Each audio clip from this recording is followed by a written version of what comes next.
I believe that if we are honest with ourselves, that the most fascinating problem in the world is who am I?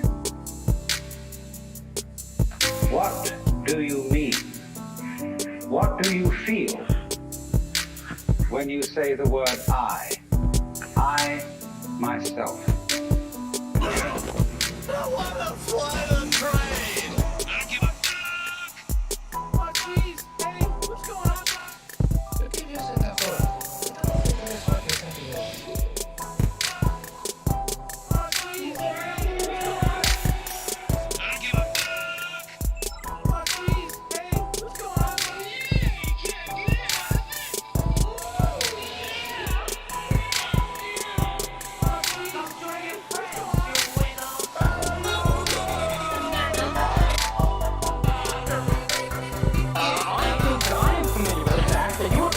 This particular problem until it squeezes up and bites you in the ass. Mike, just kidding. My new catchphrase is, I don't give a fuck. It's asking a lot to believe that the problem is going to fix itself. Guess what, Big?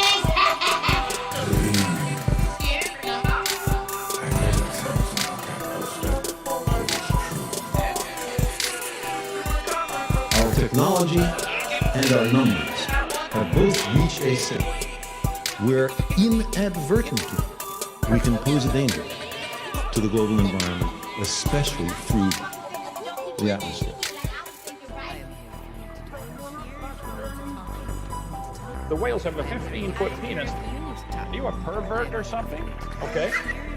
Now, nobody pretends to understand everything about the global climate. I didn't cut out. You heard me. Google it yourself. There are feedbacks, some of which you warm the earth a little bit, and the tendency will be to further increase the temperature, so-called positive feedback. What I'm saying is the planet's on fucking fire.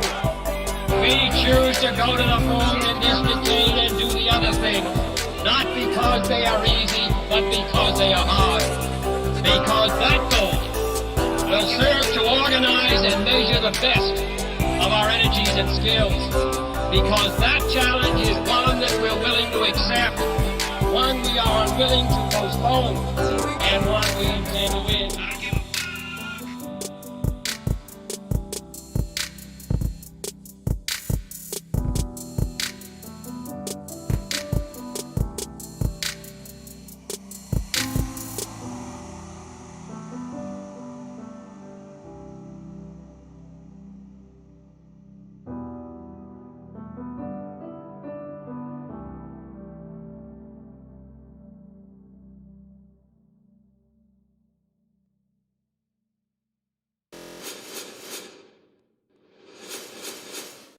What's up, heathens? How ya doing? Tonight, we're going to be going over the quote-unquote historical impact of Jesus Christ. Now, if you're new to the channel here, I don't think that Jesus existed in history, so there's no way for him to have a historical impact as a historical person. There is a way for him to still have a historical impact. That's primarily through just people believing in Jesus, and I think that's what actually happened. But tonight we're going to be reviewing a video where a guy is going to be listing out all the different ways that Jesus has been one of the most historically influential people of our time. He's got a list of things that he's going to go over. So, if you guys want to fuck around and find out exactly how influential of a person Jesus has been, as defined by the video that we're reviewing, then please stay tuned.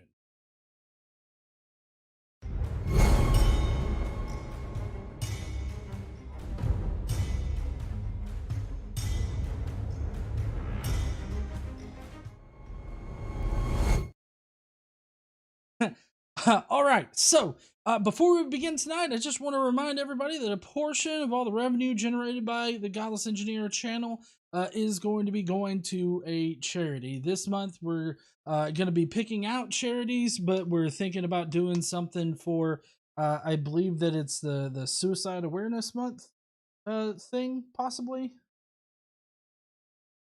I think this month is suicide awareness.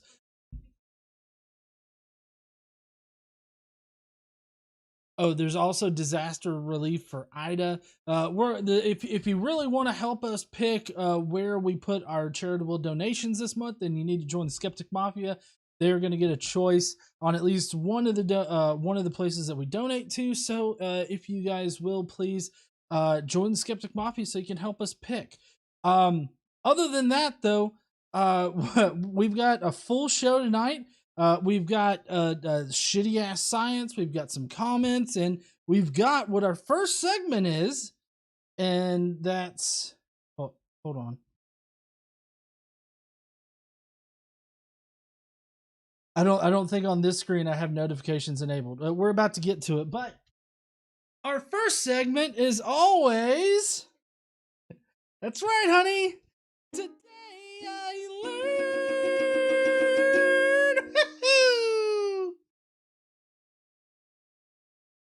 Oh, today I learned. Always love learning new shit.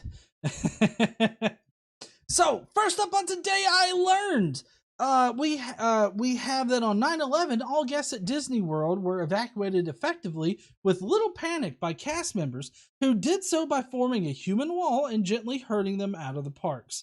The guests at first didn't understand why this occurred, and some saw a gunship flying low over WDW, I guess that's Walt Disney World, in response to 9/11.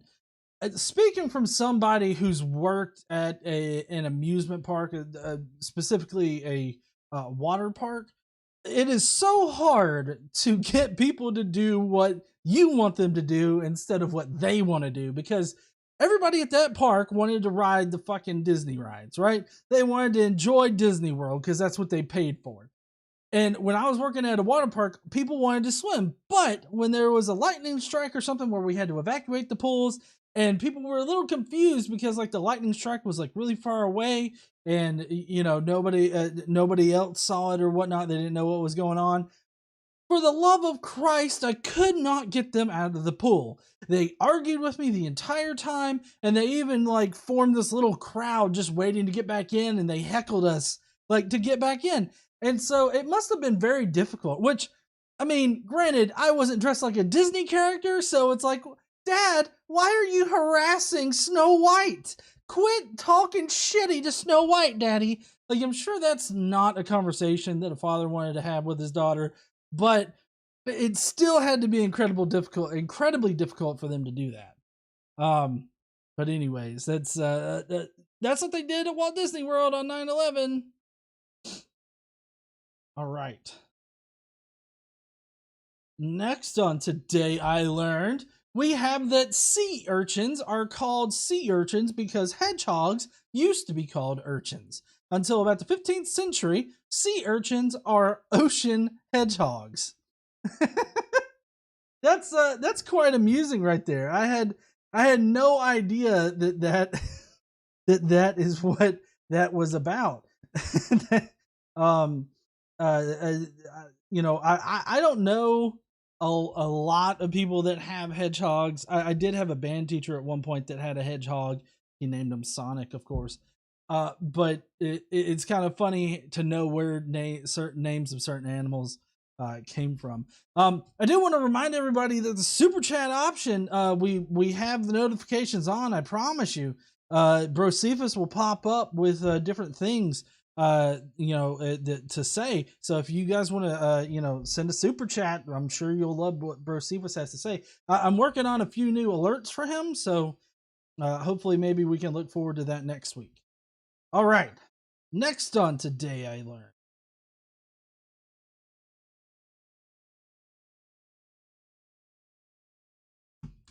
Finally on Today I Learned that the odor of anxiety-induced body sweat can make women become more risk-averse and less trusting of others, according to new research.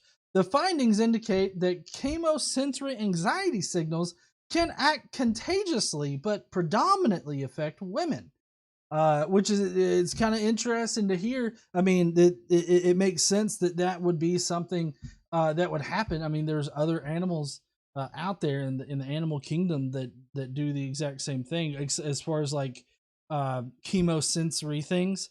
So it really is no big surprise that humans are wired in a similar fashion. But yeah. All right. So that's it for the Today I Learned. Thank you so much, everybody, for being here. You guys are awesome. Next up, though, is do y'all know what's next? Still don't have an animation for this. I think the animation's just gonna be a brick wall, and then me just slamming my head into it, because it's comments of the day. Prepare to facepalm yourself in the next week.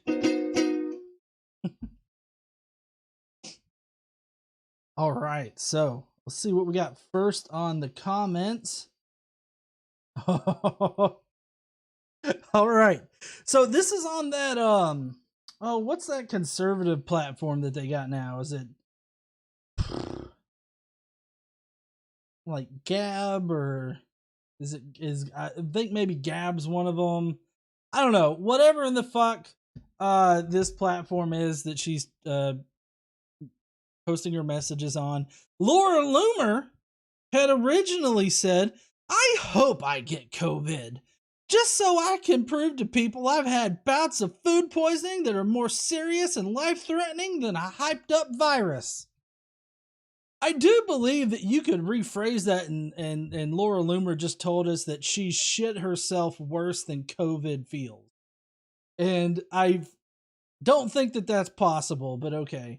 Anyways, Laura Loomer then came back after testing positive for COVID-19 and suffering with it for a little while. She says, "Just pray for me, please.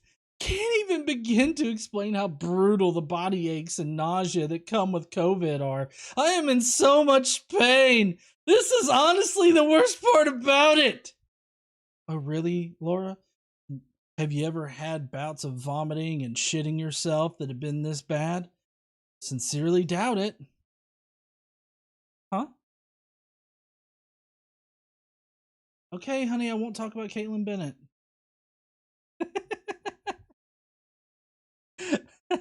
Oh, we got our first super chat from Alex Baranowski, who says now people are gargling iodine for COVID. Woo!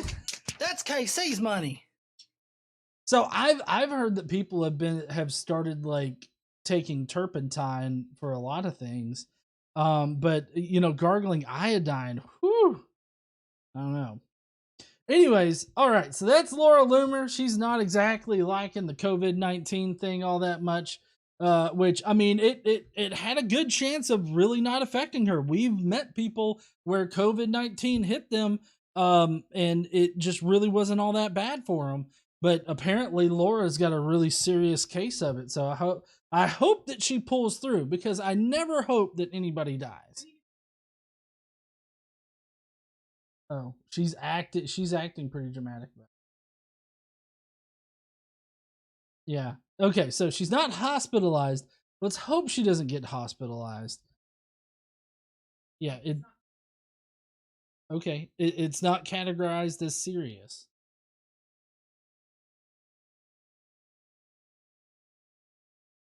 All right, next on Today I Learned, or not Today I Learned, next in the comments, we got Evolution Fairy Tale.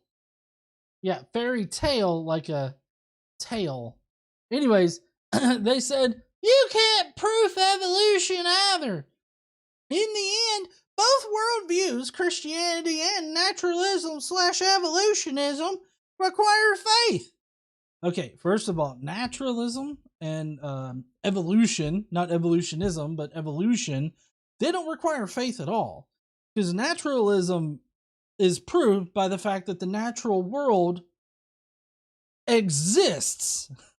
You don't have to prove anything about it. It exists by the very nature of it. So, I mean, it doesn't require faith.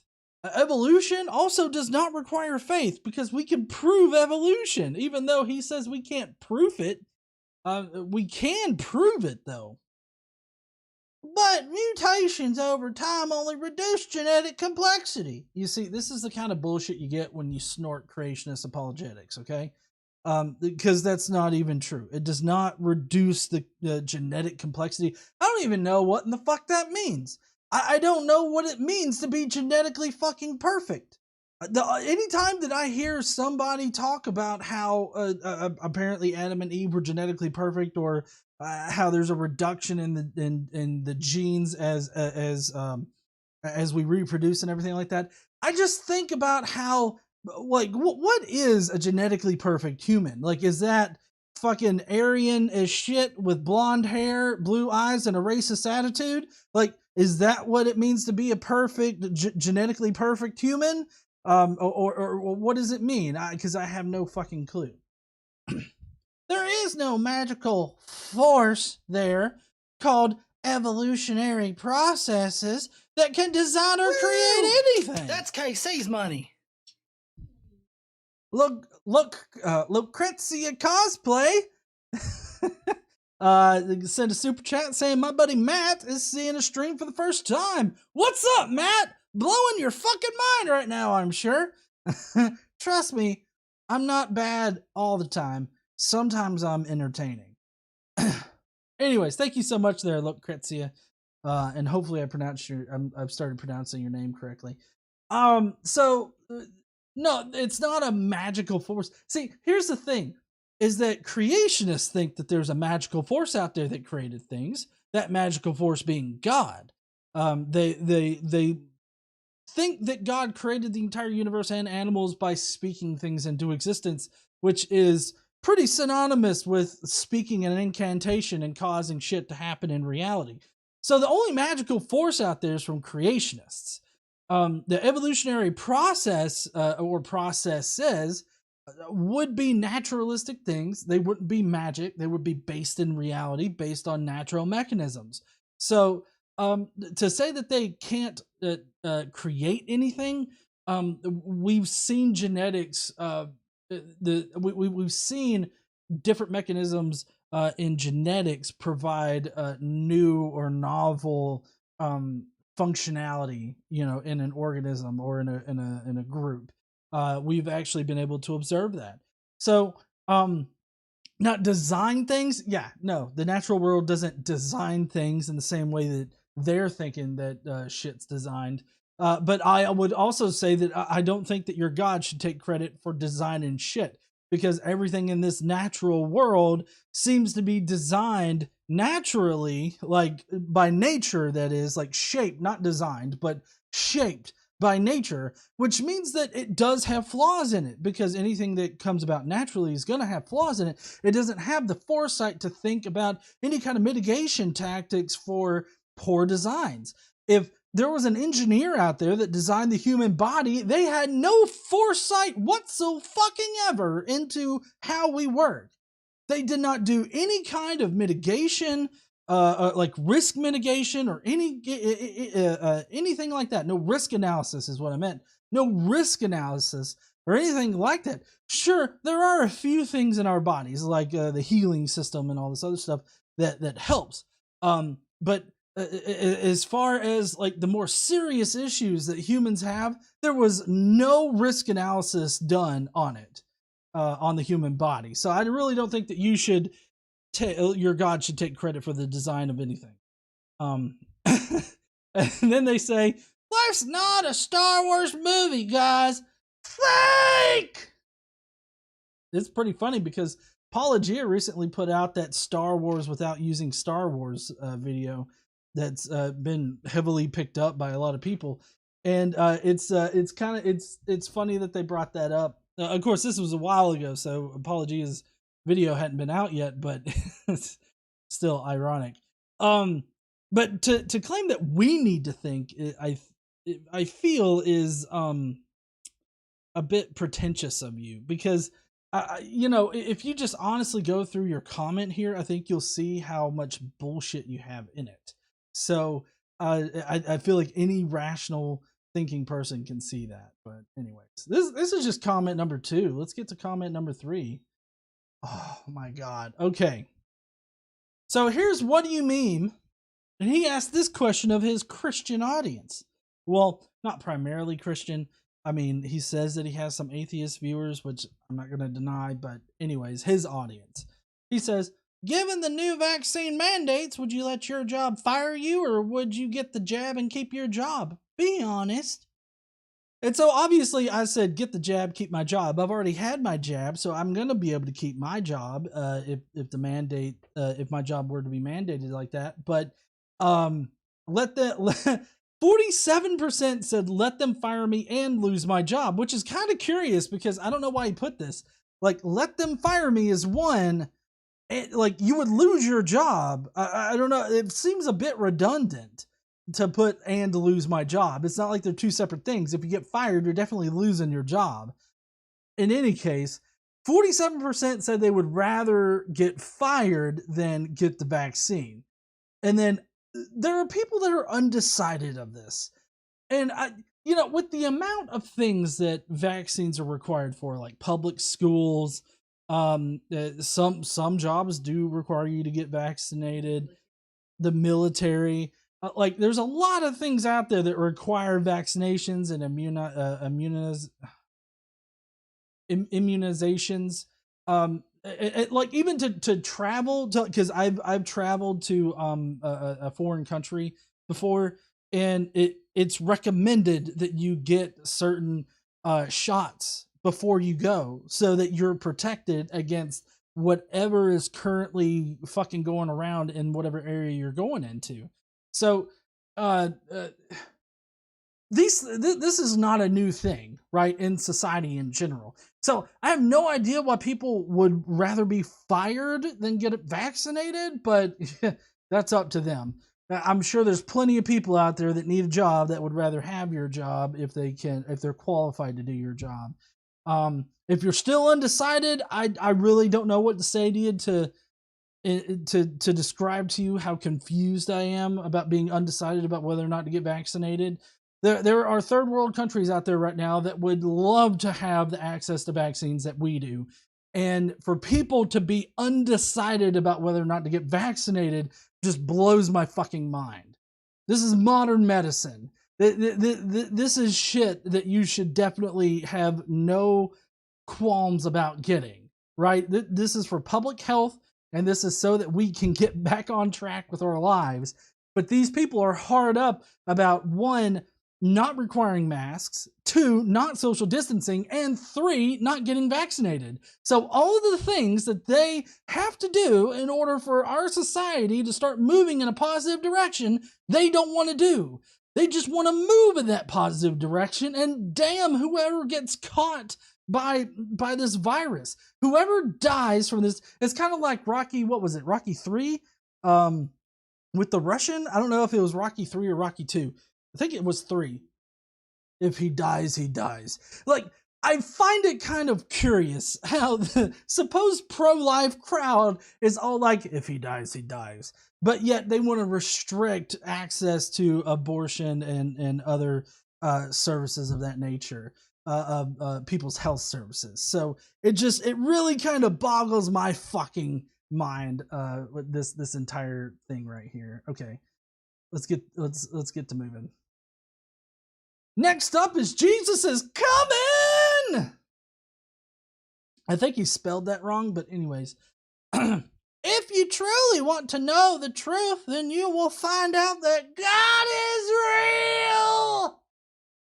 real! Okay, so I do want to know what, like, if there's some kind of truth. I do want to know the truth of reality, okay? And if God is real, then I do want to know that as a true statement. But it's not like that's a definite. Because right now, as it stands, there's no good sufficient evidence to suggest that a God does exist. So it would be irrational for me to accept that a God exists or just say that God is real without being convinced that he is. So it's not a matter of me genuinely seeking out the truth. It's just a matter of the evidence being so poor that it doesn't warrant belief. And that's it. But people like this just want to sit there and be like, well, if you really want to know truth, then you'll acknowledge that God is real without thinking or nothing. Hey, buddy. You doing all right? Okay.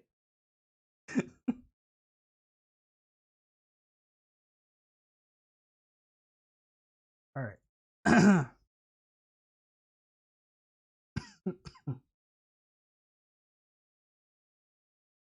All right, so here's Frank Turek. Now, I had to screen cap this from my Brocephus Twitter account, which if you want to know, it's at Brocephus. That's Brocefus is how you spell Brocephus. But I had to screen cap it from my Brocephus account. Here's Frank Turek, who has a problem with our modern educational system. Okay? We have a problem in America. 70 to 75% of Christian youth leave the church after high school. More than half of all college professors view evangelical Christian students unfavorably.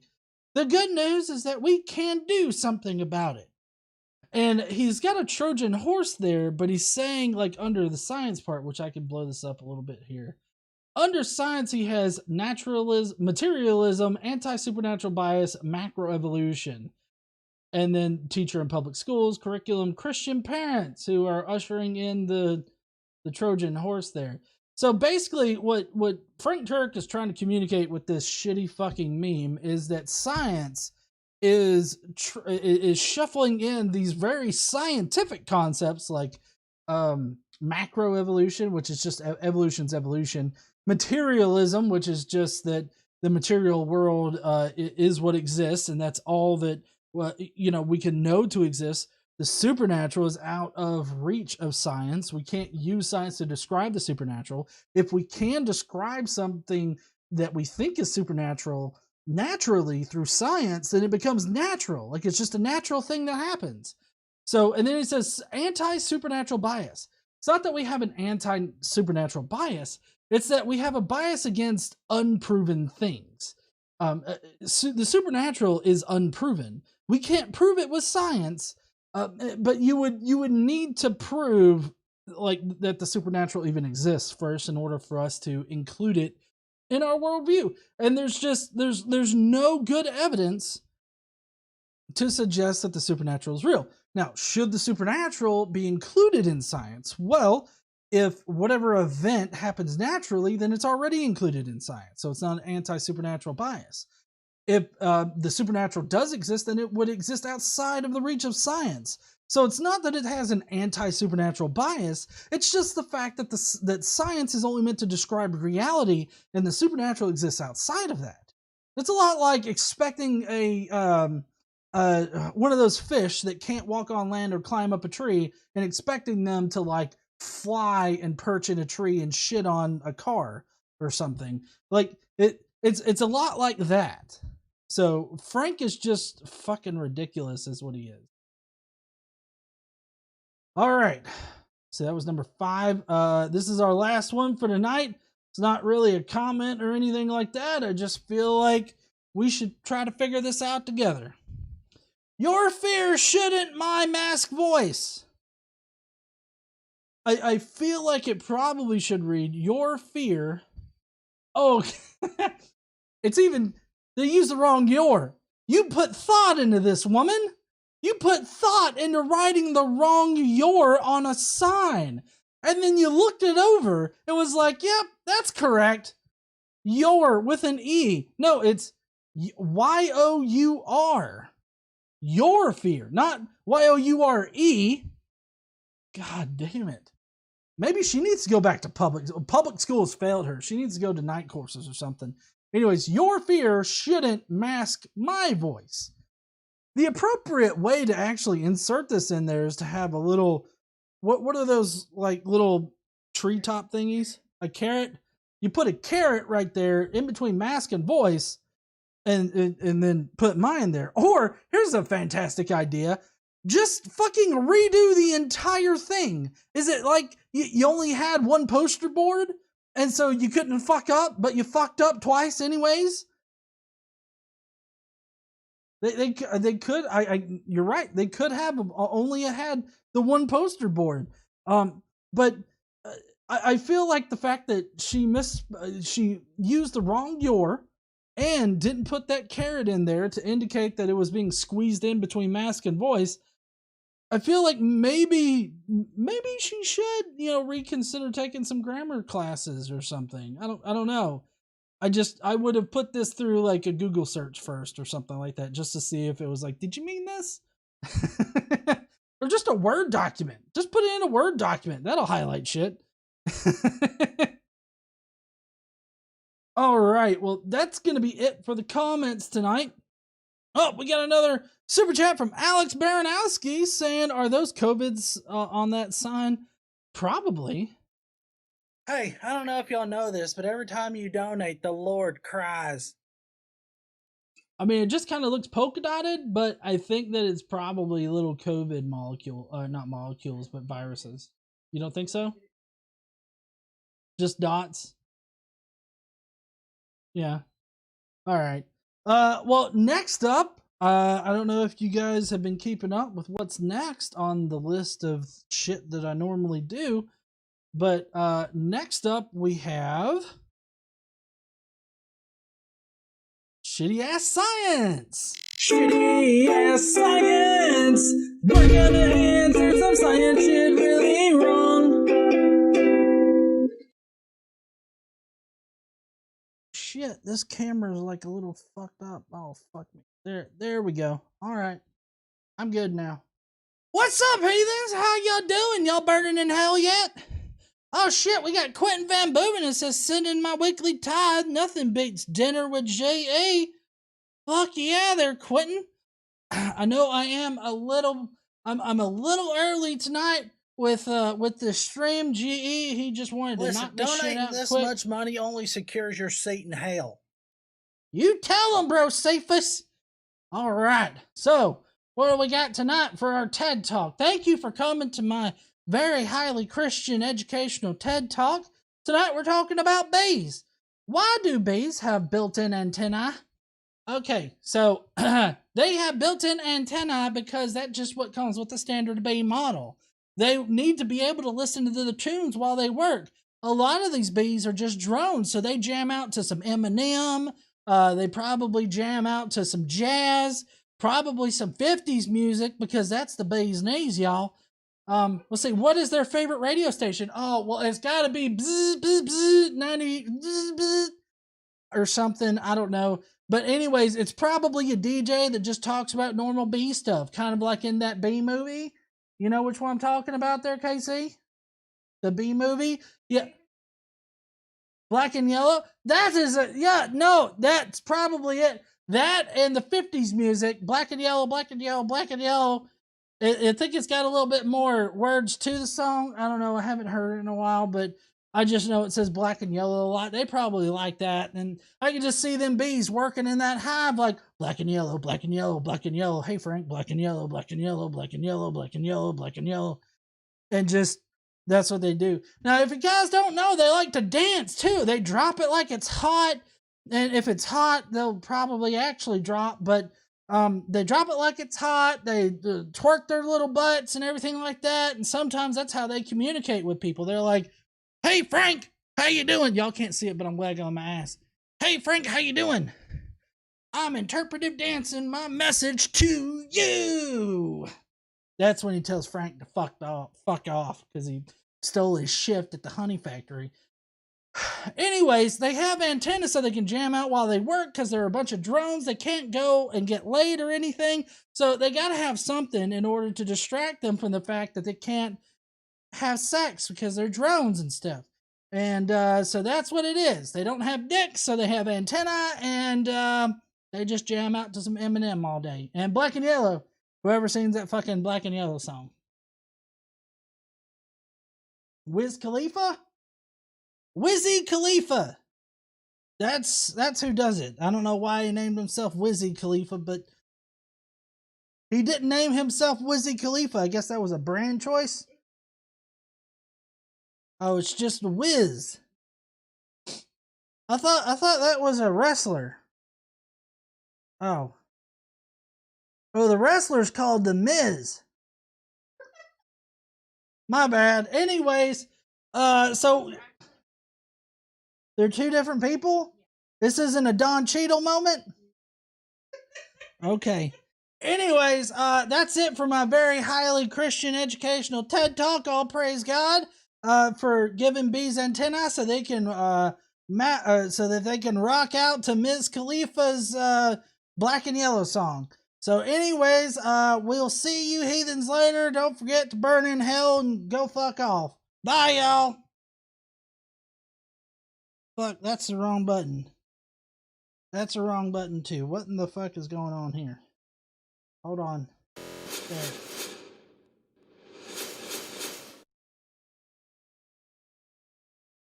There. Sorry about that, y'all. So no, bees don't have antennae to listen to radio stations, obviously. In fact, you know, I believe the antenna is meant as just a way for them to feel around their environment. Let's see. Let's Google this real quick. Why do bees have antennae? Let's see. The antennae of a bee allows it to sense a variety of signals, including chemicals, light, vibrations, and electric fields. Holy shit! They can sense electricity with this, honey. The antennae of bees serve the same purpose as a nose in humans. They're filled with receptors for chemical odorants in the environment and can help the bee smell the world. Interesting. I figured it was a way for them to, you know, sense their world and stuff. I think I said feel around, but what I meant was just, you know, sense it is what I meant. Yeah, Casey's nose can't sense electricity, but if you shock mine, I'll definitely feel it. Anyways, that's going to be it for the TED Talk tonight with Josephus, the shitty ass science. Next up, though, what we have is the response video. I hope you guys are ready to get into it. I know I'm pretty excited.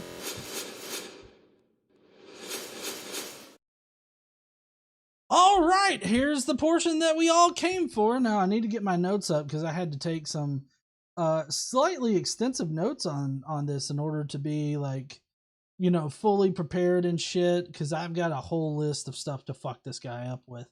KC, my lovely research assistant, helped me out today with it. So I appreciate you doing that with me there, KC. Wife. Yeah, well, at that point, we were working together. We co-did this together. Oh, yeah, in case you're wondering what I'm drinking tonight, it's just whiskey and Diet Coke.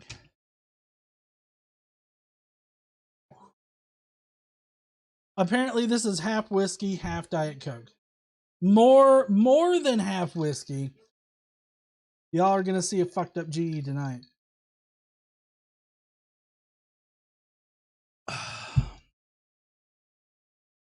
Oh, I could smell it earlier. I don't know. You did exactly what you should have done, honey. You served it to me anyways. Thank you. All right. More than half whiskey kind of night. All right, just to remind everybody, before we get into this, a portion of the revenue generated by the live stream and any of our content here on GE goes to charities. So if you want to help us donate to charity, then consider sending a super chat in with your thoughts on the video tonight. If I happen to miss a particular incident or a particular thing that you think will add to it, definitely super chat it in, and so that we can all be better informed. Become a Skeptic Mafia member. That'll help too. The Skeptic Mafia memberships, a portion of those goes into the charity fund as well. And then, you know, just watching our content, that also helps. So everybody that's watching tonight, we got 31 likes, but 81, 89, 90 people watching. Go ahead and smash that like button if you've already made it this far into the video. So, all right, without further ado, we have a dipshit who thinks that Jesus had a historical impact on society. Like, as a historical person, he had an impact on the world. So let's see what he has to say.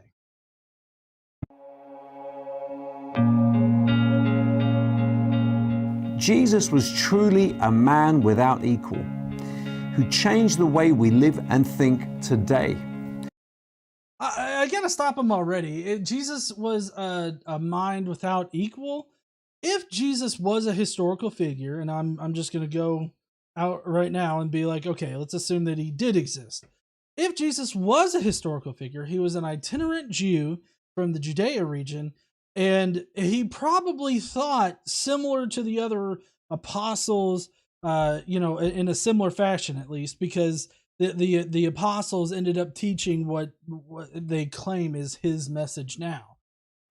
So I mean, it's not that he was all that different. He just had a different view on the Jewish religion than the majority ruling class at the time.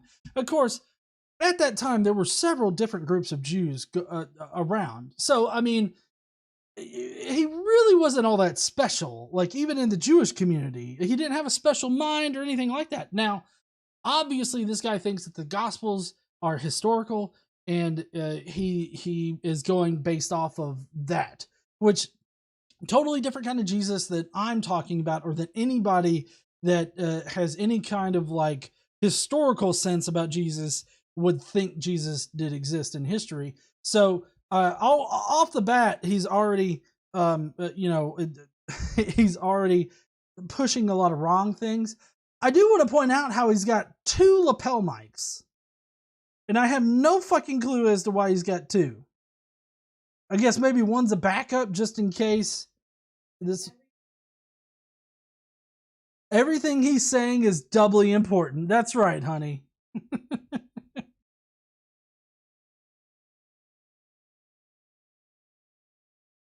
Think today. Jesus wrote no book, yet more books have been written about him than any other person in history.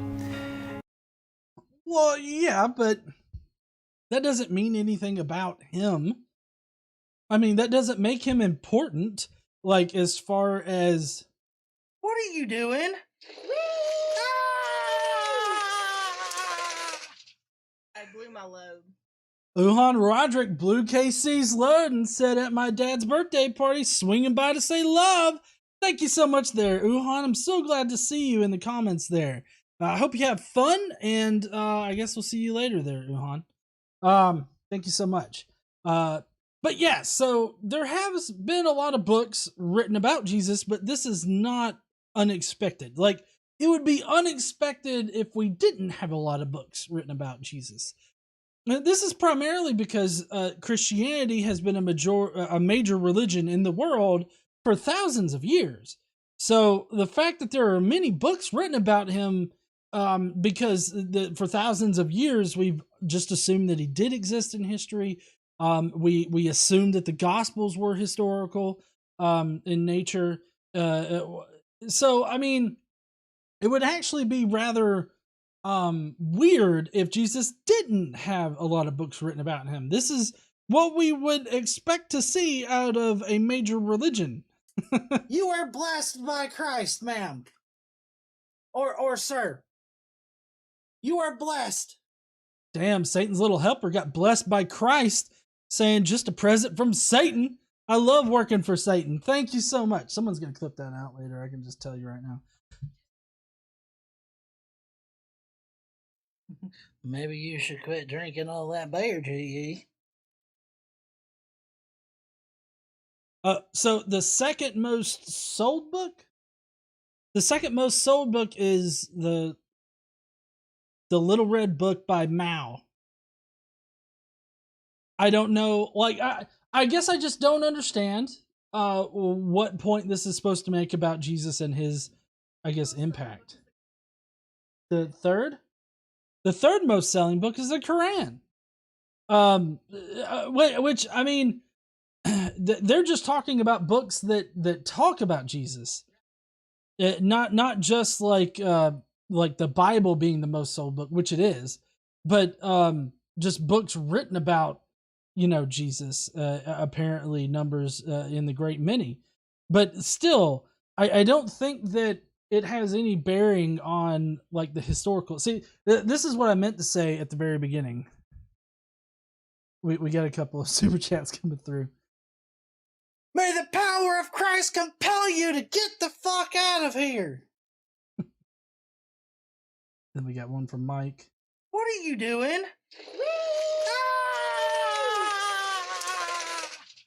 I blew my load. So what I meant to mention at the very beginning of this is that there's a clear difference between a historical figure having an impact and just the belief arising having an impact and influencing things, right? So all the evidence that we have only traces back to the belief in Jesus. It doesn't trace back to a historical Jesus. Now, when we're looking for historical impact on things, we're not looking at how many books have been written about this person or anything else. That's not what we're looking for. When we're looking at historical impact, what we're looking at is like for Julius Caesar and his crossing of the Rubicon. There are several historical things that happened after he crossed the Rubicon that couldn't have happened unless he was a real historical figure that actually did that.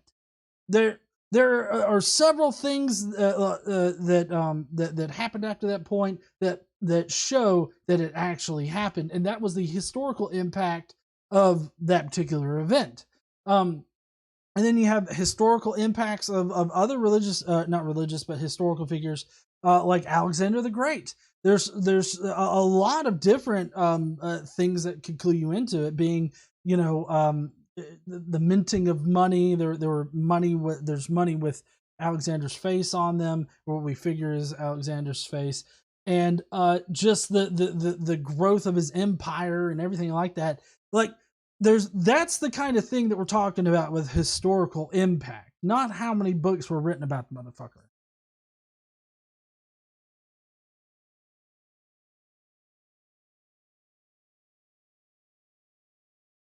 Mm-hmm.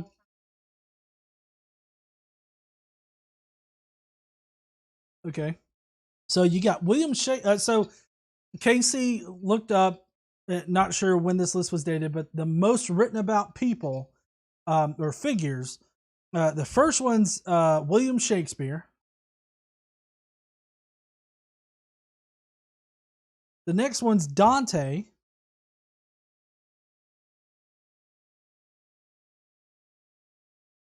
Mm-hmm.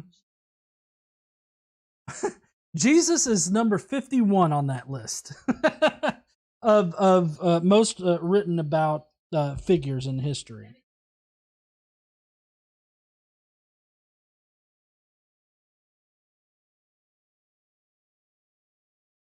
Okay.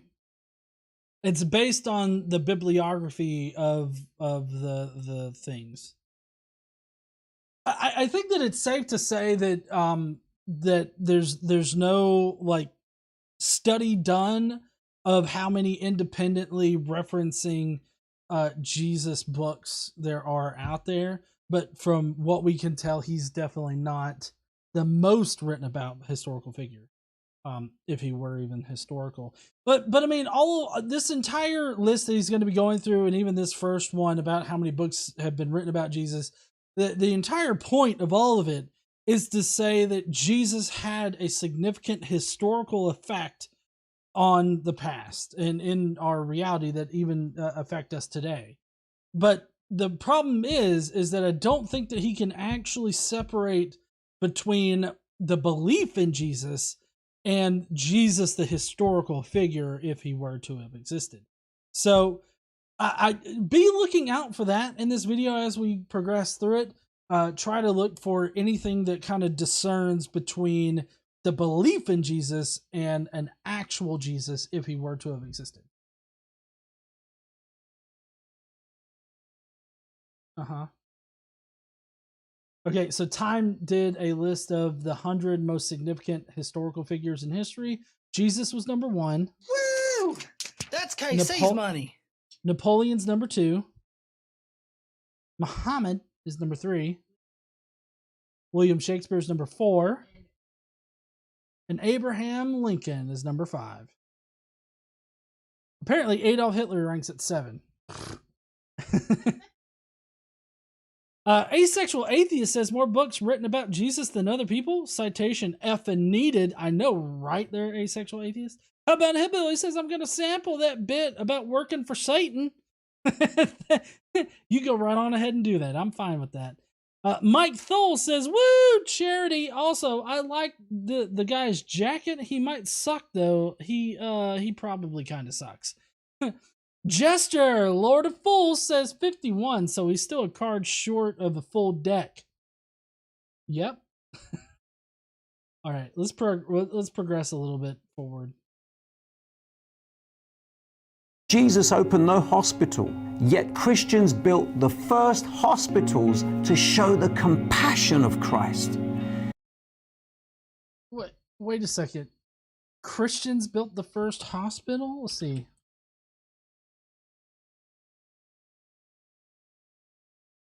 Let's see. The first hospital in America was Penn Hospital, in Pennsylvania.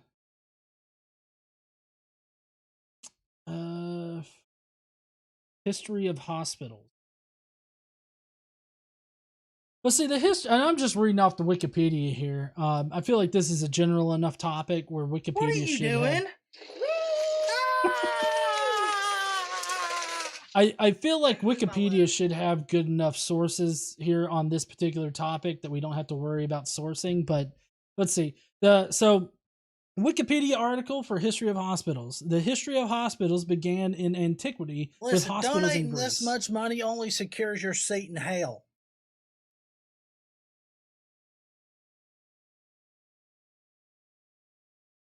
Say that again. The earliest general hospital was built in 805 AD in Baghdad by Harun al-Rashid. Fucking names. But yeah, he wasn't Christian. So I mean, already you could see my eye twitching at the first hospitals. But so history of hospitals began in antiquity with hospitals in Greece, the Roman Empire, and the Indian subcontinent as well, starting with precursors in the Asclepian temples in ancient Greece, and then military hospitals in ancient Rome. Greek temples were dedicated to the sick and infirm, but did not look anything like modern hospitals. So, I mean, hospitals go back to ancient Greece.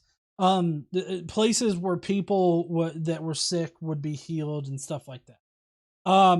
Now, of course, him saying that the first hospitals were built by Christians for Christian reasons is obviously bullshit.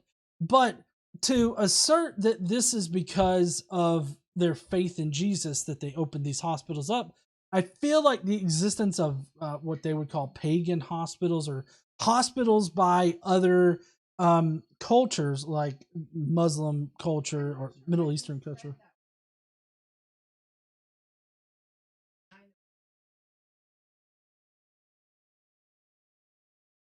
Apparently, there was a Persian hospital and medical training center in 529.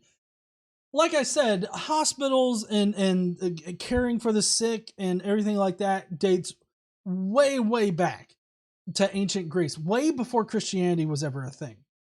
Let's see, we had Rudy Kisley. We had I Heart Dogs first, who said, only way Jesus impacted my life was to confuse me. He was all over the place with riddles and stuff. And then Rudy Kisley says, Jesus built the first hospitals with infomercials. But so let's review here. It's obviously bullshit that Christians built the first hospitals. The first hospitals date all the way back to ancient Greece, with more generalized hospitals and care centers being opened up by the Persians as well as Muslims or Middle Eastern, other Middle Eastern nations. And all of this dates way before Christianity. Well, no. Those were the Persians and the Muslims. They dated after Christianity. What I meant was that the ones in ancient Greece and Roman Empire.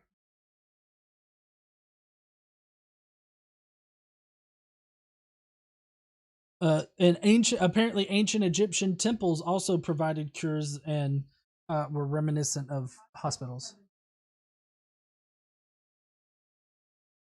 Yep. I read that earlier too. Yep. So obviously not Christians were not the first ones. My camera keeps moving just slightly. I think I need to tighten that bolt down. All right. Let's see what other shit he's going to spout. Christ. Jesus was no scientist, yet Christians like Galileo Galilei, Johann Kepler, and Sir Isaac Newton, they laid the foundation of modern science to understand the creation of Christ. Well, I think that they were trying to understand reality, like they were trying to understand our natural world. And they probably did think that God was responsible for the natural world. But just because that's what they thought does not mean that that is an impact from Christ. He said that Jesus wasn't a scientist, but all of these scientists established modern science, and they were also Christian. While true that they were Christian, that doesn't mean that Jesus gets all the glory. I feel like all this dates back to like with the Bible and how you're supposed to give all the glory to God and all this other stuff. Like that's God's achievement, not any human's achievement, but God's achievement. See, I feel like these people were doing things that just naturally came to them. Like Isaac Newton naturally was a scientist. Regardless of what he thought about God and religion, he was a scientist that was studying the natural world. It doesn't matter if he thinks that God is the only reason for the natural world to exist. It doesn't matter if he's Christian. That doesn't mean that Jesus is responsible for that. If Jesus hadn't have come, or the belief rather, remember, we're supposed to be looking for a hardcore link between the historical Jesus. Listen, and how that donating impacts this much these money things. only secures your seat in hell. And how Jesus has affected reality in order to produce these things. But I think regardless of what religion they believed in, they would have developed these scientific principles. Like they would have developed the scientific method. They would have, Galileo, if he wasn't Catholic, he would have been some other religion, and he would have looked, discovered what he did. Namely, I believe the orbits around, or the moons around Saturn, and how we're not in a geocentric universe, we're in a heliocentric universe, or solar system, not universe, solar system. So I believe, like, for instance, if Jesus was the reason for this stuff to happen, then why were Muslims at the forefront of like mathematics and science and all that other kind of stuff for the longest time? Like, why were other cultures advancing in areas of science when they were not Christian? If Jesus actually impacted those things, I would think that Christians would have a bit more of a proclivity of doing science than other nations, but we don't see that. We see other nations also doing these things. So I feel like this is more of a commentary on the drive of human nature, the human nature for our curiosity. I feel like it's more indicative of that than it is of anything Jesus did. It's not like Jesus was like, "Thou shalt go out and do science." What is science, sir? You will know later. This is something that will come up later. I just don't think any of that happened. Ned Silver sent a super chat. Thank you so much there, Ned. I appreciate you. All right. Of Christ. Jesus was no philosopher, yet Christians like Immanuel Kant, René Descartes, and Sir Francis Bacon influenced the Enlightenment in their quest to know the wisdom of Christ. Again, regardless of whether or not they were trying to know the wisdom of Christ, I really don't think that Christ had anything to do with them being philosophers. But just in case he's kind of curious, this is the part where I get into the fact that if you're going to cherry pick those guys out and be like, oh, well, these guys right here, they were philosophers and they were trying to know the mind of Christ. Regardless of their goal, you also have to take in all of the shitty people that were also Christian and also philosophers, but had really bad ideas. Philosophers like Carl Schmitt and Martin Heidegger, who were Nazis and also Christian. With Rene Descartes, which I think that's who he actually mentioned, he actually had really disturbing views on non-human animals. He felt that that animals, like not non-human animals, couldn't feel pain. And there were rumors that he even did like live dissections, where he would just, I guess, dissect an animal of some kind while it was still living, because he thought that they couldn't feel pain. It is pretty horrible. That's right, hun. And I mean, I'll eat a steak or a hamburger, but I still feel like, you know, that kind of shit is just too much. That's like that's like psychopathy or a serial killer kind of shit right there. And then we got Immanuel Kant. He was racist, but also, you know, David Hume, he was also a racist. But that should be expected for that point in time, because most people were racist at that point in time.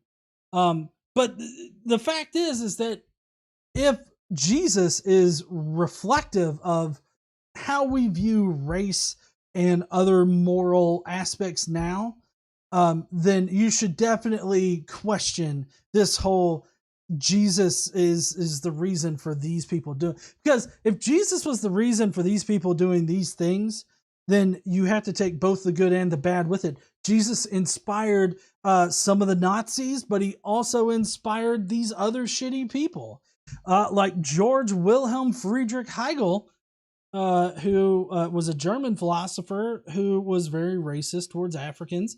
Nietzsche, he despised sick people, which Nietzsche obviously atheist, but I'm perfectly fine with people being having shitty views, because that's their own view. I don't attribute it to some kind of supernatural absolute moral foundation. I just think that there are some people that are shitty, so I have no problem with Nietzsche being a shitty person or having a shitty view or two. Mill condoned colonialism. Fanon was homophobic, and Frege, I'm not exactly sure how to pronounce his name, but he was anti-Semitic. So, I mean, I feel like this goes to show how it doesn't matter what you believe as far as Jesus goes. And Jesus, as far as Jesus being the primary influencer for these people, this is a non sequitur type of argument, because it doesn't follow that Jesus inspired these people but not these people, and the regardless of why the cherry picked ones that he pointed out, regardless of why they were in their particular field, that doesn't mean that Jesus is the reason for it. You could swap out the belief in Jesus with anything else. These are not things that we would consider to be historically impactful for Jesus living in the 30s. We're looking for things that couldn't have happened without Jesus as far as historical impact goes. But for these guys, regardless of what they believed, they were still going to... Just a little bit of money. Thank you so much, Kevin. They were still going to enter into this field and probably have these ideas. So it really doesn't matter what belief in the supernatural or in God that they had. We're only about a minute in. Luckily, this is a pretty short video. Of Christ. Jesus opened no school, yet world-leading universities like Harvard, Yale, Princeton, and even Oxford were founded by Christian clergymen to advance the knowledge of Christ. Oh, I'm so glad that you brought up schools there, dickhead. How about we talk about Archbishop Archbishop Coe High School. That's a school. It's not a college, obviously. It's a high school. It's an all-girl high school, in fact. And also, this was the high school featured in the Netflix documentary, The Keepers. If you're not aware of that particular documentary, you should definitely go in there and watch it. It's episodic, so it's going to take you a little while to watch it, but it's a really good documentary, and it shows how this particular school helped hide a sexual predator. and how this predator preyed on the girls that were going to that school. And in fact, one Sister Kathy Sesnick tried to blow the whistle on this particular predator priest, but she mysteriously was murdered, and nobody has been arrested for her murder. Huh? No. But to get the full effect, you need to go and you need to watch it. But it's very hard to watch because they go into painstaking detail about how this school and the Catholic Church in general was hiding a pedophile in their midst and allowing them to continuously and repeatedly sexually abuse and rape girls that went to that school. There was also the school in California that was featured in the Mea Maxima Culpa. It's a HBO documentary, and it's about the very first group of guys.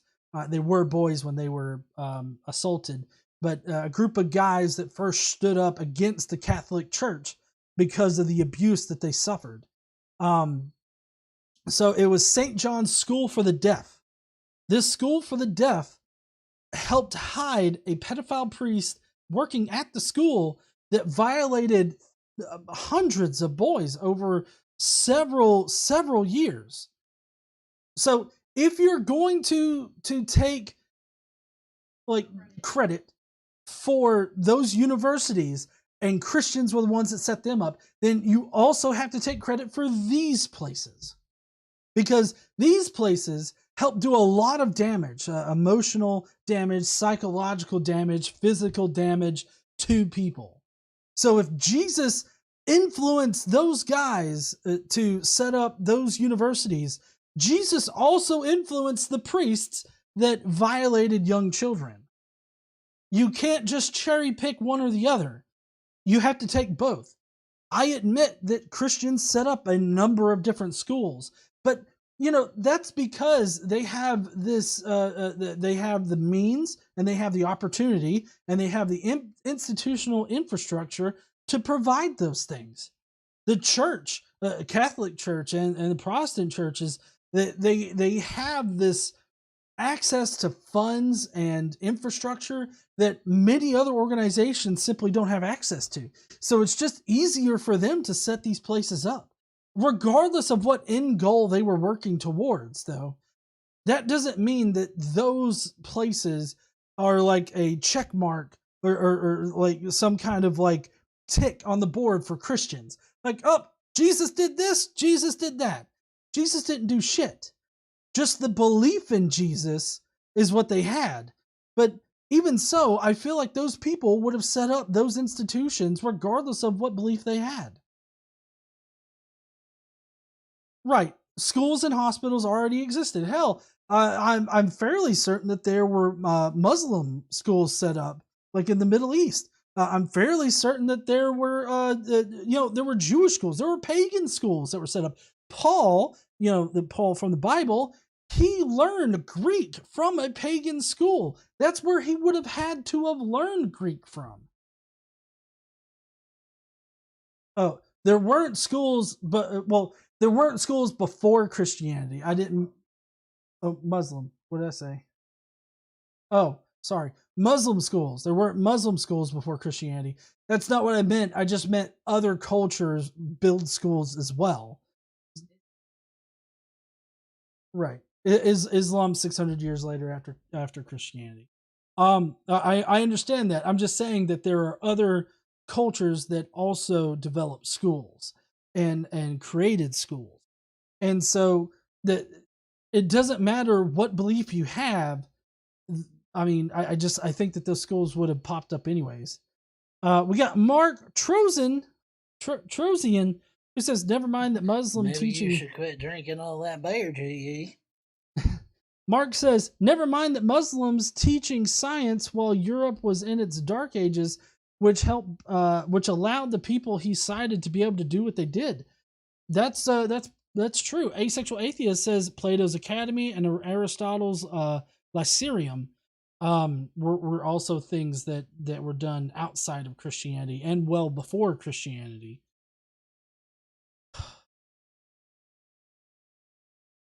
Jesus led no human rights movement, yet Christian politicians like Abraham Lincoln, William Wilberforce, pioneered the abolition of slavery because every person was valued by Christ. I mean, that's not why like the abolition movement came around at all. Daniel M says, "Sorry I'm late." David says, "Good night." Maybe you should quit drinking all that beer, GE. Sorry, David says, "Good night." Good night, David. I hope you have a good night there, buddy. It's okay, Daniel. I started a little early tonight, and I didn't warn people. So, but anyways, so people on both sides of the Civil War and the abolition movement use the Bible and their belief in Christ. Some people thought that the Bible suggested that, you know, people should be enslaved. Other people disagreed with what the Bible says, and they made up their own interpretations of it.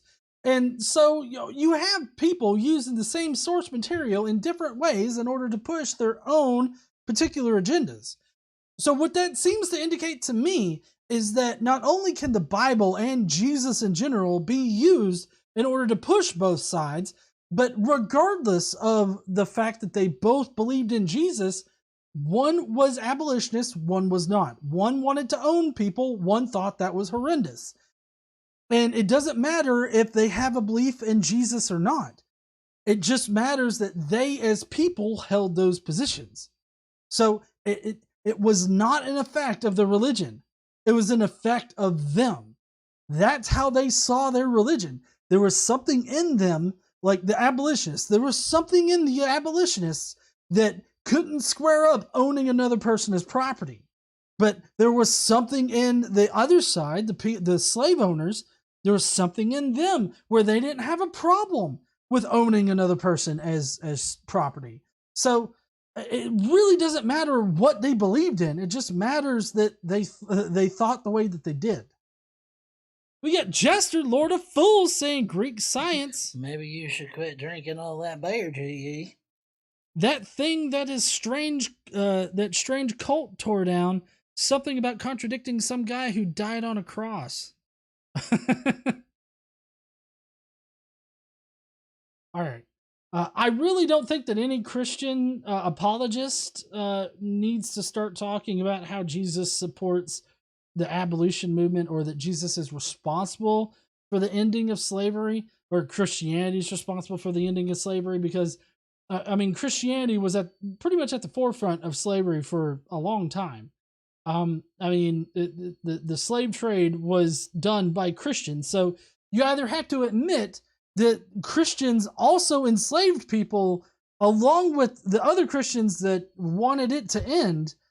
I mean, you can't cherry pick. And that seems to be all he's doing in this video is cherry picking which portions of history he wants to attribute to Jesus. Christ. And finally, Jesus opened no orphanage, yet Christian philanthropists like George Muller and Thomas Bernardo opened children's homes in the name of Christ. This list... Okay, so what? Again, when we're looking for historical impact, we're looking for things that couldn't have happened without Jesus being a real figure. All we have is just the belief that Jesus was the Messiah and that he absolved sins and all this other stuff. That's all that they had was the belief. Everybody has beliefs, one belief or another belief. It doesn't matter, okay? Because if you attribute the founding of those orphanages to Jesus, and I haven't researched those particular orphanages that those guys set up, but you also have to take in the same hand these orphanages, the ones that I'm about to list. But just give you a little bit of history on orphanages. The Romans first opened orphanages around 400 AD.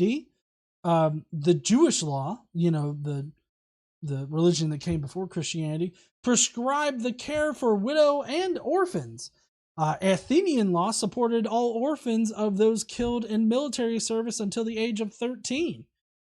Plato had this to say about orphans. Orphans should be placed under the care of public guardians. Men should have a fear of the loneliness of orphans and of the souls of their departed parents. A man should love the unfortunate orphan of whom he is guardian as if he were his own child. He should be as careful and as diligent in the management of the orphan's property as of his own, and even more careful still. So this sentiment about taking care of orphans has been around for a long time. It doesn't matter whether or not those guys believed in Jesus or were Christian in general. That doesn't mean that those guys wouldn't have set up orphanages if Jesus hadn't have existed or Christianity hadn't existed. I feel like regardless of whatever belief they had, they would have still set up those orphanages. But like I said before, you have to also take in these orphanages as effects of Jesus, of like the historical impact of Jesus. In Poland, we have the Sisters of Mercy of St. Boremo. And they had their own orphanage set up, and they terrorized children with various punishments, beatings, humiliation, and ill treatment. The Halifax Protestant Orphans' Home was plagued by allegations from former residents that included physical abuse, such as beatings with sticks and straps, children tied to beds at night or locked in closets, and emotional cruelty as well. And then you have the Bethany Home, where you have unmarked graves of 40 children from a Protestant residential institution that had been discovered in the Dublin cemetery. And then a person that is familiar with this says that the abuse and neglect of the Protestant orphans was just as brutal and widespread as the maltreatment of children in Catholic-run orphanages and industrial schools. So this was well known that they did this. Now, another thing that I didn't have written down in my notes, but has happened recently, is the 3 Catholic run schools, the residential schools up in Canada, where they systematically committed a genocide on Indigenous people. And,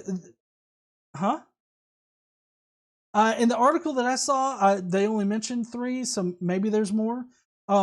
I just saw that there were three institutions that were run by Catholics, where they ripped children out of their homes, sent them to these residential schools, and proceeded to basically systematically kill them. And there have been hundreds of remains found near these institutions, these residential schools. So you have to take the bad with the good. That's fine if you want to claim those 2 guys. But I feel like you're going to find way more bad shit in this particular area than you will find good shit.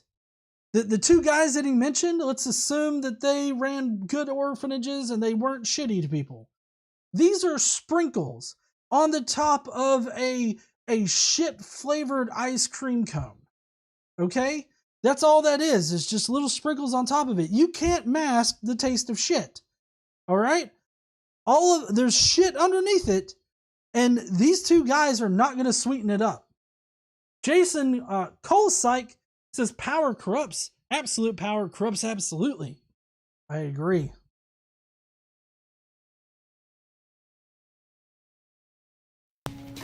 This list Bear money.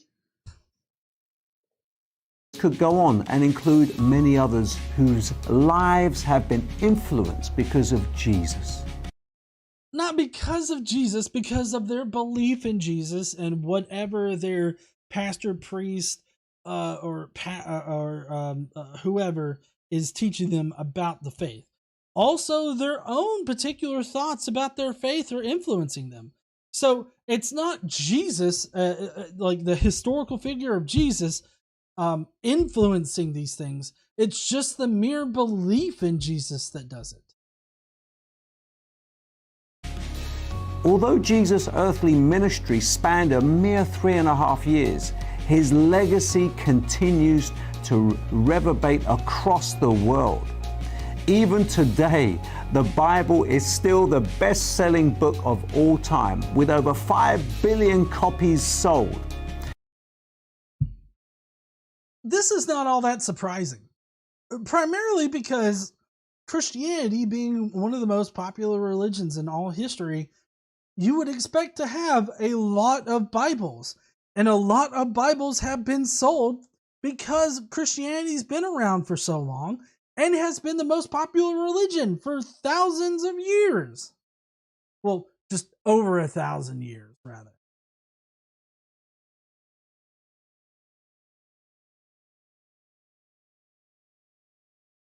Sold. And according to a large data-driven study in 2014, citation fucking needed. I don't know what in the fuck he's about to say, but if you're going to bring out an ambiguous study that was done in 2014, I feel like you need to correctly cite it on screen. When I've done a similar thing, like whenever I've addressed whether or not Jesus existed in history, let's say I'm talking about Josephus, and I reference Paul Hopper's work on the Testimonium Flavianum, I cite that particular work and I show you where that you can find it. When I talk about Alice Wheatley, I cite her paper. I show you where you can find it. Cite the paper that you're talking about. Cite the study that you're talking about. Fucking citation needed, motherfucker.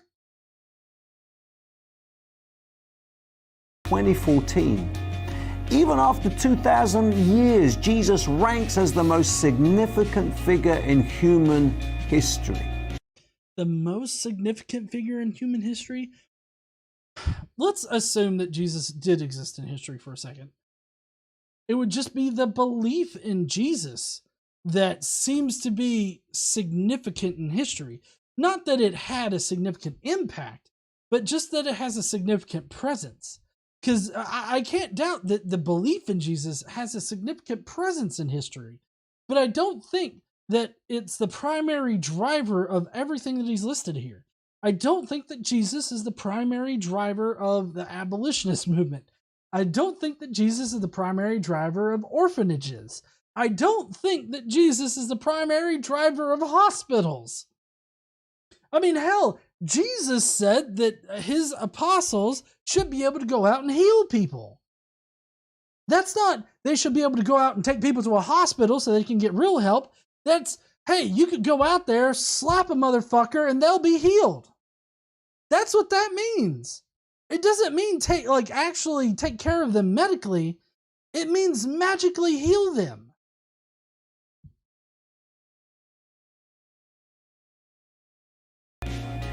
So what can be said about such a historic figure?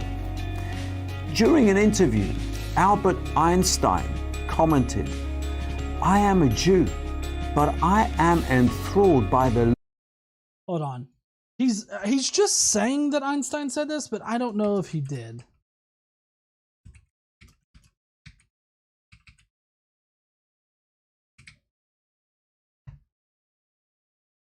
Let's see. All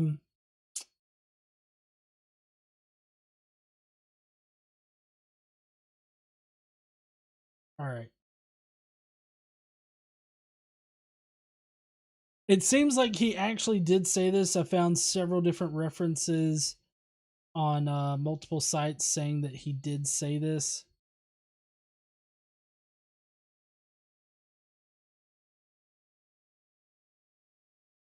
I'm not seeing anything that says, "Oh, this didn't. He didn't say this." Okay. Luminous figure of the Nazarene. When asked if he accepted the historical existence of Jesus, Einstein replied, "Unquestionably." Wait. He's taking a few liberties with this. He didn't say anything like Einstein, as far as I'm looking at here with the original quote that we got up on the screen, or I don't have it up on the screen, but what he's talking about here, he doesn't say anything about Jesus being historical or anything like that. He doesn't mention history at all. The original quote is, "I am a Jew, but I am enthralled by the luminous figure of the Nazarene. Jesus is too colossal for the pen of phasemongers, however artful. He further added, "No man can read the Gospels without feeling the actual presence of Jesus. His personality pulsates in every word. No myth is filled with such life. Theseus and other heroes of this type lack the authentic vitality of Jesus." Now, I get how he can get out of this that Einstein considered him to be historical and how the Gospels are historical. But I mean, this this particular quote, I mean, I'm not sure when it was made, but before Einstein died, he wouldn't have had access to the kind of information that we have about the Gospels now, because the information that we have about the Gospels now is that the Gospels are not historical. The Gospels are fictional. They are mythical. And I get that the Gospels seem to really resonate with some people, but that does not make them necessarily real. And I feel like at the time, all of the scholarly work done in Albert Einstein's time, all the scholarly work done around the Gospels were showing that, the Gospels were historical. So, I mean, I could totally understand people at the time of Einstein thinking this, but just because Einstein said it doesn't make it true. I feel like he's bringing up Einstein in a somewhat argument from false authority type situation, because Einstein's not a historian, he's a scientist. And you can't exactly expect a scientist to, have the kind of expertise in the field of history as he does in the field of science. But I feel like he's mentioning Einstein here in order to give him some kind of authority on this particular matter. And I really don't care what Einstein thinks about Jesus. No one can read the Gospels without feeling the actual presence of Jesus. His personality pulsates in every word. He said, "No myth is filled with such a life." The historical impact of Jesus demands of 2 Timothy, what the fuck ever, shut the fuck up. Jason Colasike says Einstein lamenting, "Sometimes I think it would have been better if Jesus had never lived. No name was so abused for the sake of power."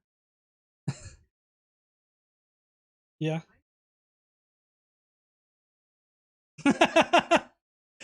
Brian Blackburn said Einstein wasn't even real. He was a theoretical physicist.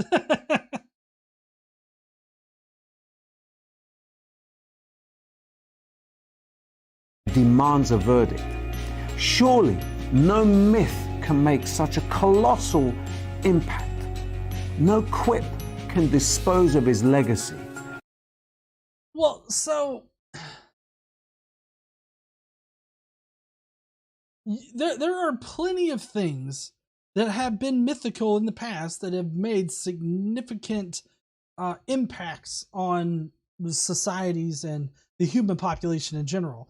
I mean, the Greek pantheon of gods, as well as other pagan gods, had existed for a long time and had similar significant effects on their respective societies. So I don't think that attributing all of these effects to Jesus makes him any more real, because it sounds like what he's saying here is that, oh, all of these things happened because of Jesus. There's no way that Jesus was a myth, because if he was, these things wouldn't have happened. That's true, honey. Myths can be incredibly influential on people. That's right. People believe in mythical shit all the time. There's, the Mothman is mythical, and people have often attributed, certain things happening to the Mothman. There's an entire movie about it, and it's based on quote unquote eyewitness testimony. But the Mothman isn't real, just like the Jersey Devil's not real, or any of the Ohio Frogman person.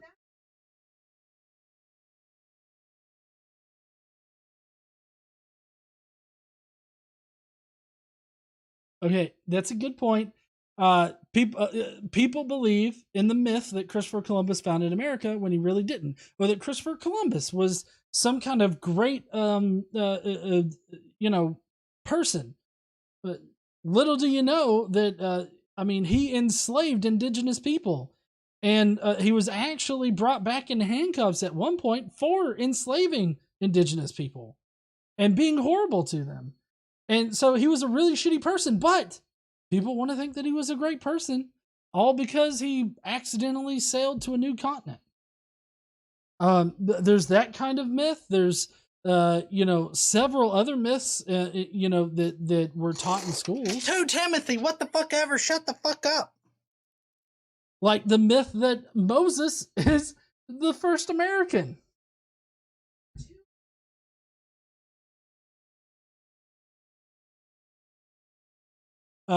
So KC's finding the book that we have that's, here it is. So here's this book, Lies My Teacher Told Me. Everything your American history textbook got wrong. They filled 2 books of these with false things that have been taught to us in school. So myths can have a profound effect on society. And so to say that, this guy had too much of an effect to be a myth, that's just not correct. Myths can profoundly affect things. All it takes, and that's the entire point of this video, all it takes is a belief in something for it to have an effect. People believe something to be true, and that in turn affects their behavior. So it's just the mere belief in Jesus that may or may not have done the things that he's listed in this video. I think that because it's just a mere belief, if you traded that belief out with a different belief, they would have still done the things that they did. They would have just attributed it to this new belief that they have. So it literally doesn't matter what they believe. It matters what they did as people, because that's the kind of people that they were.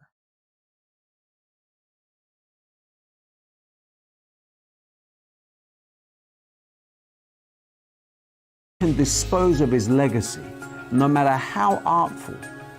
His impact alone testifies of who he claimed to be, Son of the Divine, Son of God. And that's going to be it. He's got a whole bunch of self-promotional stuff. Hey, I don't know if y'all know this, but every time you donate, the Lord cries. He's got a bunch of self-promotional stuff here at the end, so we're not going to go through all that. It's a full minute of him just shielding himself, which is fine. I'm not knocking him for it, but we're just not going to be concerned at all with it. So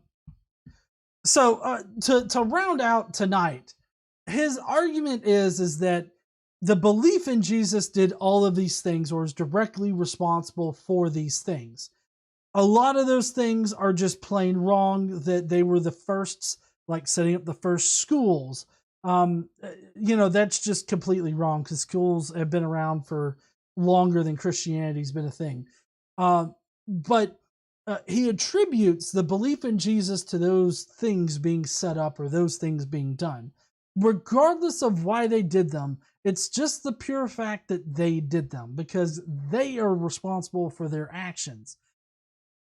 But if you are wanting to claim those for Christianity, saying, Christianity is the only reason why they did that, you have to also take the shitty things that Christians have done. And you have to say that they did those things because of Christ. Christ compelled those Catholic people to grape all those children. Christ compelled all those people to physically and emotionally abuse children. Christ compelled the Nazis to commit genocide on the Jews. I don't think that Christ compelled them to do it. But if you're going to take these wins, if you will, cherry pick the wins from history and attribute them to Christ, then you also have to attribute the shitty things to Christ too. You have to take it with both hands, the good and the bad. But this guy just wanted to put out this video where he only takes it with one hand, the good hand, the hand that has all the good shit in it that he wants to attribute to Christ. And he just wants to ignore the fact that shitty things have been done directly in the name of Christ. And those things probably wouldn't have been done without Christ. Or, well, I guess they may have still done them, but it would have just been a different belief. Which seems to speak to the fact that there are just sometimes shitty people. Shitty people exist. Shitty people will do shitty things. Good people will do good things. So, I really hate it when apologists out there try to act like the effects of Christianity have only ever been good, because that's just not true at all. Well, heathens, that's going to be it for our show tonight. We're about to go into the Skeptic Mafia comments. If you don't know what that is, the Skeptic Mafia gets to preview the video and leave their thoughts on the video tonight. And I read them on the live stream, and we go over them and everything. It's a benefit of the Skeptic Mafia. If you too want to have your voice heard on the live show, then you need to join the Skeptic Mafia. Just smash that join button that's right below this video right now, select a tier, and then boom, you're in. You can't vote for this week, obviously, but you will be able to vote next week. So please consider joining the Skeptic Mafia. And keep in mind that a portion of the revenue generated tonight, as well as the revenue that we get from the Skeptic Mafia and just from people watching our videos, a portion of that is going to be going to charity. So Skeptic Mafia is going to help us pick and choose where to send our money. So if you want to help out doing that, that's also another reason to join the Skeptic Mafia. All in all, I felt his video was not good. But I hope that you heathens have a lovely weekend, and I guess I will see you guys on Monday. Don't forget to stand up and use your voice. Bye, heathens! But don't go, because we have the Skeptic Mafia comments. Now, I do have to get the Skeptic Mafia comments all pulled up and everything. There's no held for review. Okay. Let's get on over here to the comment section.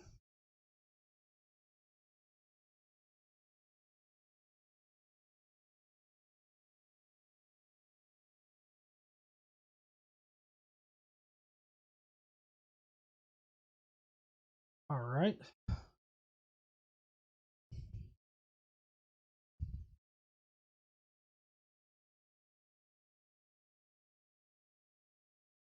Okay, let's switch on over. All right. Well, first up, we've got Jonathan Hanachak, who just put a whole bunch of emojis in there. Next, we got Daniel M, who says, I didn't get to watch the video tonight. Oh, he left it 5 minutes ago. I was eating with the in-laws. I'm really not their biggest fan. It was a year ago yesterday that Amy passed away, and her older brother was bringing it up. I have been tore up all week and feeling like shit, and I didn't need them constantly going, did you know it was a year ago? What I wanted to say was, yes, I fucking know it was a year ago. How could I not? I have been beating myself up all week over it, feeling like it is my fault. I can't get it out of my head that if I didn't just depend on the ambulance and took her to the hospital when she said she didn't feel right, she would still be here. I could go on and on, but I won't. I'm just not great right now. Sorry for ranting on here, but I really need to let it out. Hey man, that's what we're here for. I'm so sorry how you're doing this week. If you need to get in touch with me, definitely do there, Daniel. I'm here for you, man.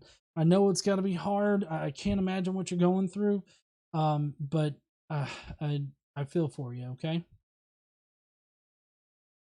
Michael W. Roble says, I thought it was the hysterical impact of Jesus. What a disappointment. Alex Baranowski says, okay, this doesn't prove he was real. I think it's funny how he says the Bible is the best-selling book in the world, yet, yeah, but it's also the oldest one still sold commonly, so it isn't that impressive. What is impressive is the Skeptic Mafia. For a few dollars per month, you can get access to exclusive GE content and leave comments like this on streams where you can make GE say whatever you want, like spooky season is upon us. Don't forget to wash your hands and wear a mask. Oh, apparently the Epic of Gilgamesh is the oldest book being sold.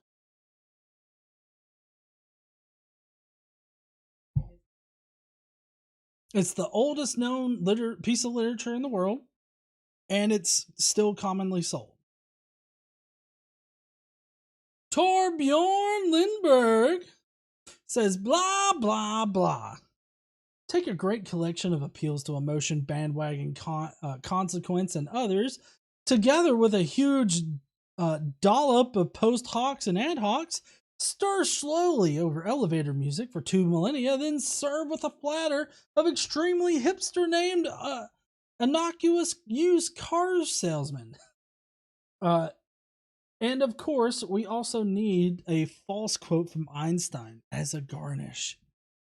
If you remade this list but changed every one of the Jesus didn't yada yada yada yet sentiments with despite Christianity's teachings and against the will of most Christians at the time, you would probably get a more accurate list of relationships involved.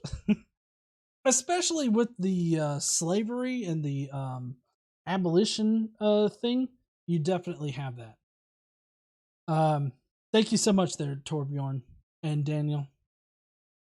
Next, we got Zach Clark, who says the historical impact of Jesus.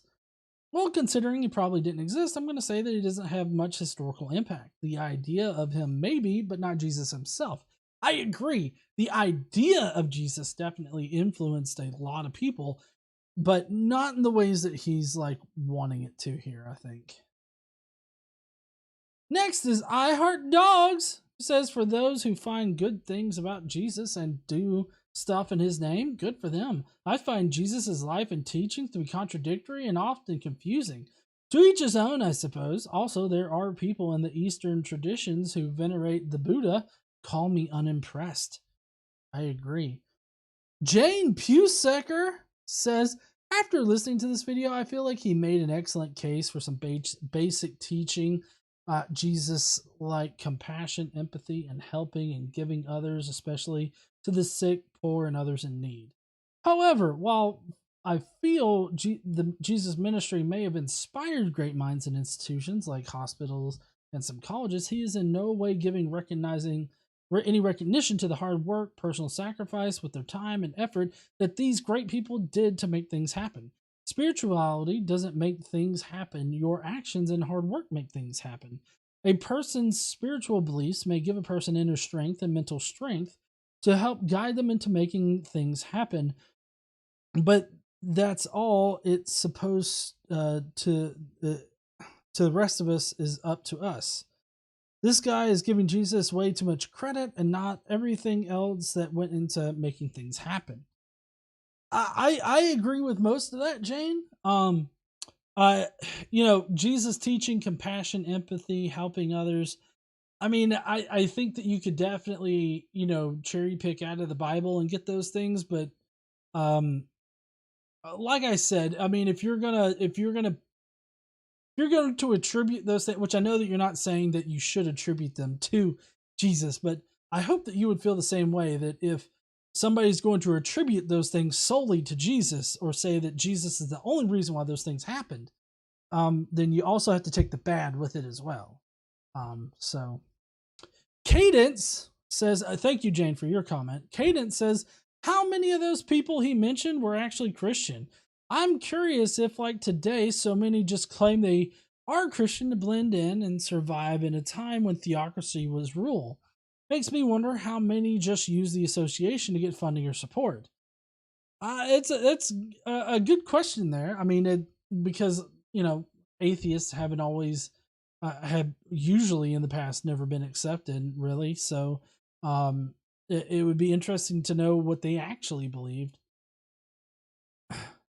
We got Uhan Roderick, who says, in Pennsylvania for my dad's 60th. Didn't get a chance to watch it, but I love you guys. Smash them buttons or else a moose will poop on your pillow. Seriously. Vanta Blue says, so how much of what he ticked off could or would have happened even if Christianity wasn't around? How much was buried because it seemed heretical? That's a good point there, Vanta. Thank you so much, Uhan and Vanta. Urban Imposter just says, Who? I'm guessing that's because Jesus probably didn't exist in history. Jonathan Nickel says that Christianity inspired hospitals, and while Christian hospitals did emerge around the 4th century, there were examples of hospitals in ancient Greece, Rome, and Egypt, as well as many other cultures around the world. The founder of Protestant Christianity once said that doctors were fools for treating diseases as if they came from material causes. Jesus was no scientist, and yet Galileo Galilei was held under house arrest for daring to voice heretical scientific views. Fundamentalist Christians, even today, deny the attempt to undermine the works of science. The Enlightenment era did not relate to any wisdom of Christ, but rather questioning traditional authority and embracing the potential of humanity. If anything, the Enlightenment era was when we began to throw off the shackles of religion, which had bound our hands and our minds for centuries. Yeah, that's a good point. I wish I had brought that up in the video because yeah, that's kind of counter to what he was saying. He was trying to sort of whitewash history by saying, oh, it was to know the wisdom of Christ or something, when really it was them, pushing off from the established tradition and wanting to, feel out our reality, I guess. Jesus opened no school, and yet Christians provided education, at the very least reading, although there was only one book that they actively encouraged. He said it himself, to advance the knowledge of Christ. Christian schools aren't exactly offering their students an unbiased education. Jesus led no human rights movement, which is apparent considering how women, members of the LGBTQ community, LGBTQ plus community, people of other religions or of foreign nations were treated in the Bible. He is also trying to claim that Christianity was responsible for the abolition of slavery, when the book explicitly states how the slaves would be treated and mistreated. Didn't the Confederate States use the Bible in order to promote the slave trade? Yes, they did. They even had a special Bible to give to the slaves that removed the portions that the abolitionists were using in order to argue against slavery. There's an episode of Casey's Corner that goes over this slave Bible. Okay, Casey's going to put it in the chat for y'all. Jesus opened no orphanage, and considering how some Christian orphanages have treated children in their care, I'd say that is something for which we should be grateful. The Catholic Church record on childcare is shameful, to say the least. At worst, physical harm, and at best, indoctrination. I would not want to leave any child in the care of a Christian group. I know, right? We have achieved all we have in spite of religion, not because of it. If we look to the Bible for all of our answers, we'd still be living in the Dark Ages, a time of unprecedented cruelty, inhumanity, and injustice, when the church held entire nations under its boot, and any form of dissent was punishable by torture, death. Christians were killing other Christians because they weren't the same kind of Christian as they were. It was the Catholics killing the Protestants, and the Protestants killing Catholics, and there's that whole thing. I mean, it's fucking nuts when you start throwing religion in there.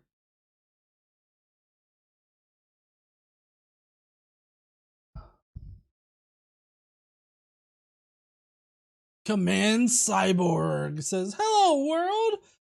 Where do I start? With the renowned theologian and historian Albert frickin' Einstein, perhaps?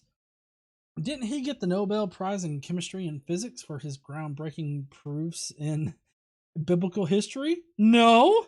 And that's my what the fuck face.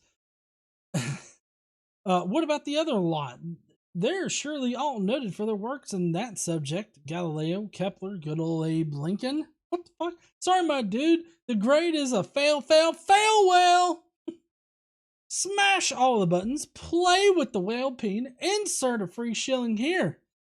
Okay, so free shilling. We've got a special podcast that posts exclusively for members. Sometimes I post a clip on the main channel, but for the most part, the podcast is pretty much just for the Skeptic Mafia. So if you want to get access to all those premium episodes of both myself and KC over there, then you're going to need to become part of the Skeptic Mafia.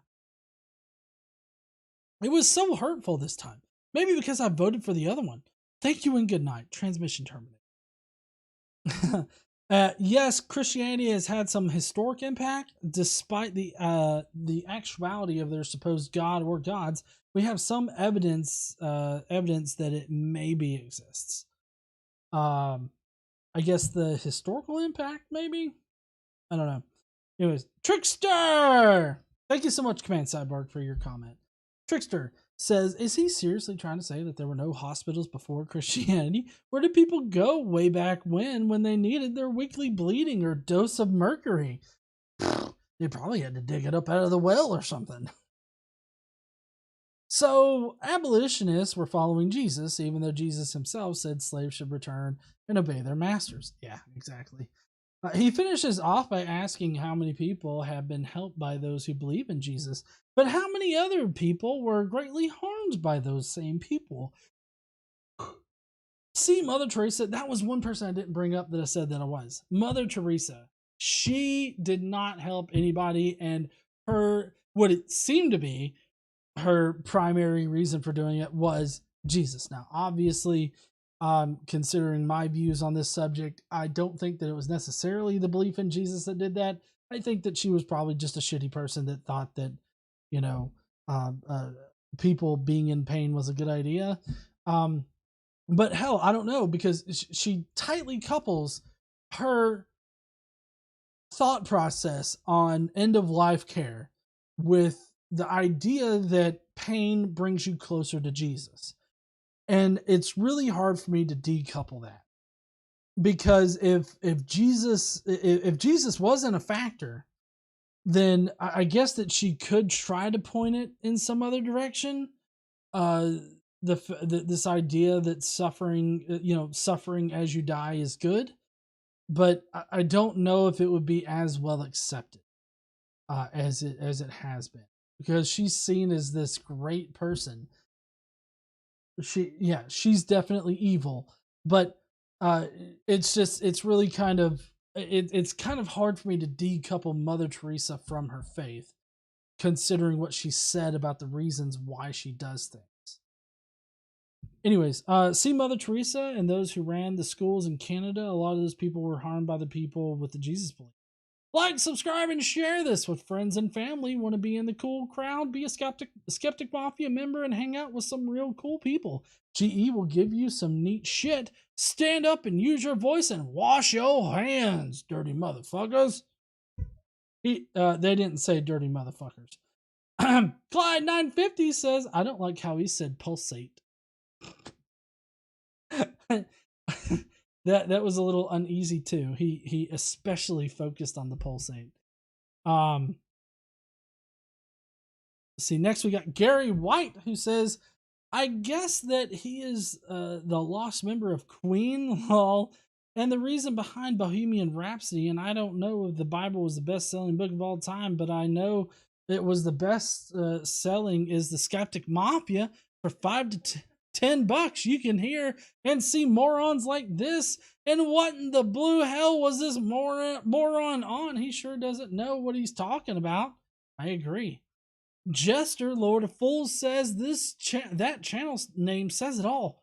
What? That's the channel name of it. Teresa, Minnesota is here to tell us that I think I got Oliver comment on screen. Teresa, Minnesota is here to say, did he say Galileo?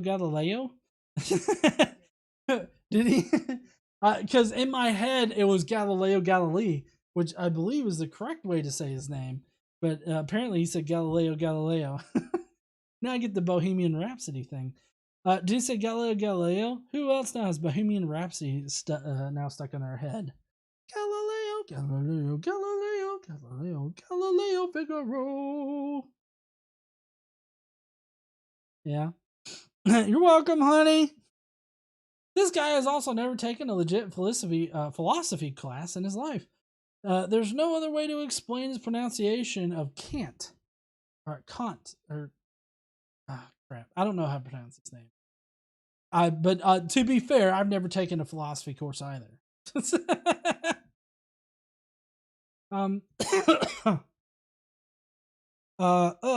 And don't even get me started on Christian politicians. Yes, he's not well versed on what Christian politicians are pushing in Uganda and are supported by like-minded Christian politicians in this country. Shill. Have you guys considered joining the Skeptic Mafia? If you haven't, then you should, because you can get a whole lot of great shit like emojis. You get that podcast. We meet once a month. You get a lot of great stuff, and I think that you guys should just, consider it. Teresa goes on to say, and now we'll all lip sync to Bohemian Rhapsody. Party on, Garth. Party on, Wayne. Oh man. All right. Well, that's going to be it for the Skeptic. For some reason, it stopped streaming. Okay, I don't know what happened there, but we stopped streaming for a second. I don't know if that was my fault or OBS. I don't think that I hit stop streaming.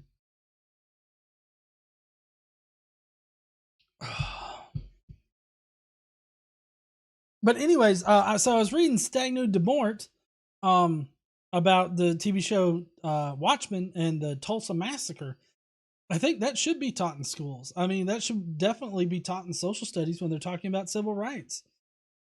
Because we have this weird, or at least how I remember being taught in school. Maybe this probably isn't reflective of everybody, but how I was taught in school about the civil rights movement was about how, the civil rights movement happened, and then it's like everything was great. Afterwards, they didn't talk about how long it took for things to happen, or how long it took for states to provide equal rights to people. I don't remember being taught any of that in school. It's kind of interesting. Jason Kolosik says, yeah, how about Q? I guess you mean the Q document as far as the Gospels go? I don't think that existed. Oh, myth? Right. Oh, are you talking about QAnon? Okay. See, I was thinking Jesus. Huh? If Jason, if you're talking about the QAnon conspiracy, yes, that is that's actually a really good recent myth that's popped up. Because the Q the literal Q person that is who he claims he is not real. That's a myth, I guess. But they're yeah, and everything they say is also fucking false. Yeah. I Heart Dog says, "Wow, I missed the point of this video. Jesus is confusing, and so is his advocate." I know, right? But anyways, yeah, so they should definitely teach that kind of thing in schools.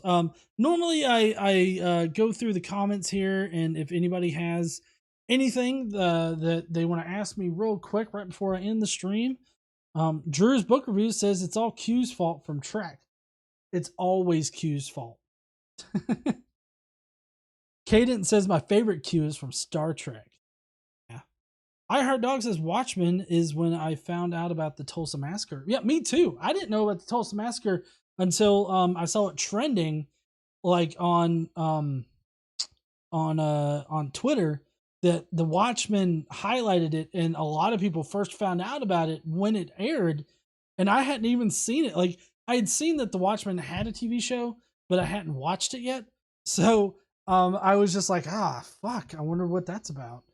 And then I looked up the Tulsa Massacre. It's crazy. Drew's book review says, I don't remember if I was ever taught about the civil rights movement in school at all. Well, that's not exactly all that surprising to me, considering that you're in Canada. I guess I feel like that's American history, and I guess maybe in world history, maybe you might learn about that, but I would expect in regular social sciences or history class that you would learn about Canadian history. So that's just what I would expect. Jane Puser says, Godless Engineer, did you hear they are going to recreate the Fresh Prince of Bel-Air? Yeah, they're going to do it as a drama. Instead of a sitcom, it's going to be a drama, and I cannot wait for that. It's gonna be awful. It's gonna. Casey says it's gonna be terrible. I think that as long as you don't expect it to be either as good or similar to the original Fresh Prince of Bel-Air, if you take it on its own merit as a story.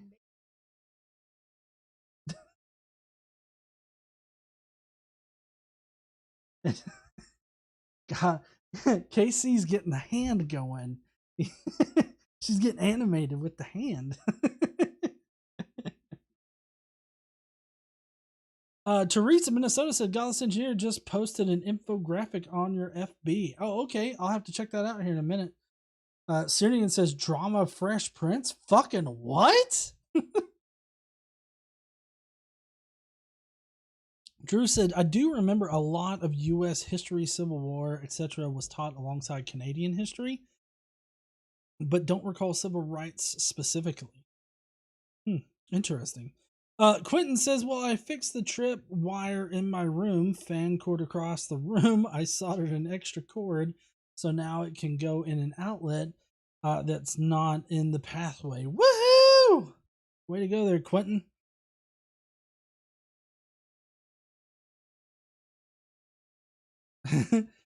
Jane says the Fresh Prince of Bel-Air needs to be kept as a comedy. Well, I mean, so somebody made a fan trailer with the Fresh Prince as a drama, I mean that's what sold the project. And Will Smith has signed off on it and everything.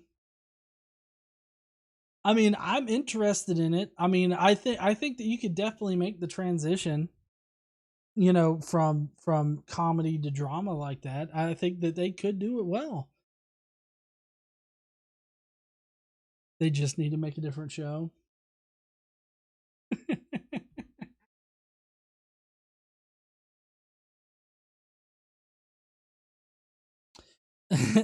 Yeah, I don't know if anything can be worse than the live action Lion King. I mean, I think that they needed to do the live action Lion King a lot like they did Aladdin and the Beauty and the Beast. No. I think that they could have done the Lion King live action.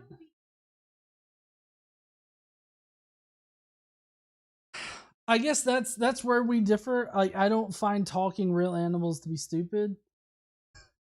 I think that how the Lion King lost me was the fact that it cut out some of the most iconic songs. They should have kept the iconic song. It was offensive, guys. Totally offensive. They might as well had Simba shout the fuck word from the tops of Pride Rock and then shit on everybody and then have that monkey toss shit around on top of Pride Rock like a real baboon. Apparently that's how Casey felt leaving the fucking theater. She felt like throwing her shit around. Oh, so she felt like they threw their shit on her. Drew's book review says, I want to see Edgar Allan Poe's stories adapted, especially his comedies. Huh? That would be funny. Yeah, I think those would be good. I don't know how you make like an 1.5-hour movie about the Telltale Heart, though.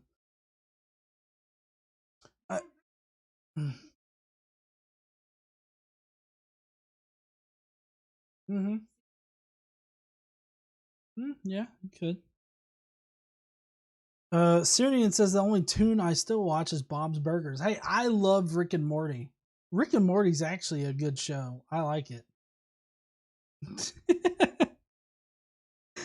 Casey's totally disappointed in me now. Oh, she's not disappointed. Anyways, I think I'm gonna head out. I gotta get Xander to bed here in just a few minutes, so I'm gonna see you guys later. Don't forget to stand up, use your voice, all that kind of good shit. Next week, I think that we may have some director's cuts next week of past live streams, so just be prepared for that. And I guess we will see you heathens later. Don't forget to stand up and use your voice. Bye, heathens.